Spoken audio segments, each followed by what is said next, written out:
ঝালকাঠির সদর উপজেলার পূর্ব গুয়াটন এলাকায় তালগাছ কেটে প্রায় ৫ শতাধিক বাবুই পাখির ছানা হত্যা করার অভিযোগ পাওয়া গেছে। এই তালগাছটা আমরা আসতে আসতে সবাই দেখি এবং এটা বিভিন্নভাবে ভিডিওতে, ফেসবুকে, ইউটিউবে বিভিন্ন জায়গায় এটার ব্লগিংও আছে যে এটায় পাখির বাচ্চা আছে, বাচ্চা সহ।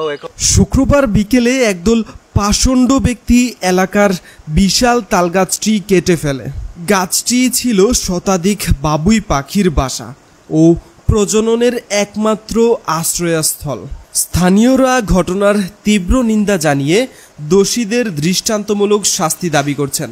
সেও অন্যায়ভাবে সেই গাছ কিনিয়া তারপরে এই গাছ নামাই এনেছে, এটা আসলে ঠিক হয় না, একবারেই ঠিক হয় না, মোটেই ঠিক হয় না। আমি এর সুশীল সমাজে আমি এই সচেতন নাগরিক হিসেবে তাদের একান্তভাবে দৃষ্টান্তমূলক শাস্তি চাই। তবে উপজেলা নির্বাহী কর্মকর্তা বলছেন, এ ব্যাপারে অভিযুক্তদের বিরুদ্ধে বন্য প্রাণী সংরক্ষণ আইনে মামলা করা হবে।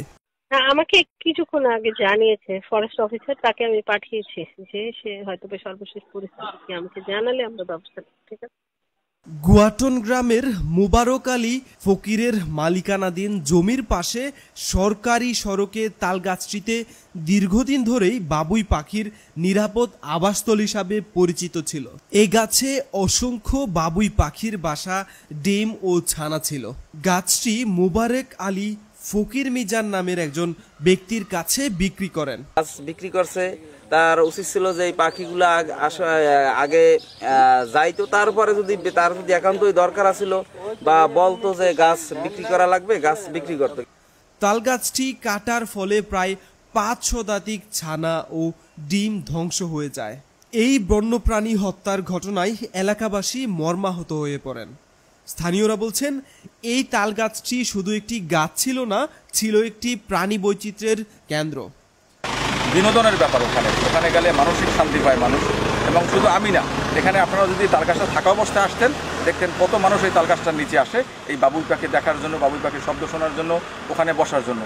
যারা এই কাজটি করেছে তারা প্রকৃতির বিরুদ্ধে অপরাধ করেছে। সচেতন মহল অবিলম্বে অভিযুক্তদের বিরুদ্ধে পরিবেশ আইনে কঠোর ব্যবস্থা গ্রহণের দাবি জানিয়েছেন। ঘটনার পর থেকে অভিযুক্তরা গা ঢাকা দিয়েছেন। শাস্তি চাই, বিচার চাই, বিচার চাই।